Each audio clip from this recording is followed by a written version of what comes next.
Part 5. The days felt longer now. David and Frank still had much to do. The tools were hidden, but they needed a plan for the guards. "We need to make a map of the yard," Frank said, "and do it carefully. One mistake, and we're caught." That night, they studied the guard routines. Frank had already memorized most of them. "Are you sure this'll work?" David asked. Frank sighed. "Nothing is certain, but we've got to try. We can't stay here anymore." David remembered his first weeks in prison. He wasn't used to the noise, the danger. Now, he knew the risks. He had no choice but to adapt. "Back then, I couldn't even look at this place without feeling fear," David said. "Now it's different." Frank nodded.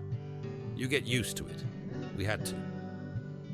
As they planned, Marcus's men watched them from across the yard.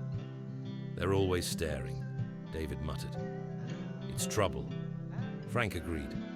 "We might have to deal with them. They've already caused too many problems."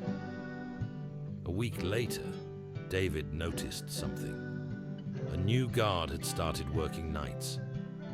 "Do you think he's a problem?" David asked. "Maybe. We need to watch him. We can't risk anything now." Frank smiled. "Do you know what day it is?" David shook his head. 2 years since you got here." David sighed. 2 years. And I haven't stopped fighting." "Neither have I," Frank said. "We're almost there." The night of the escape was coming.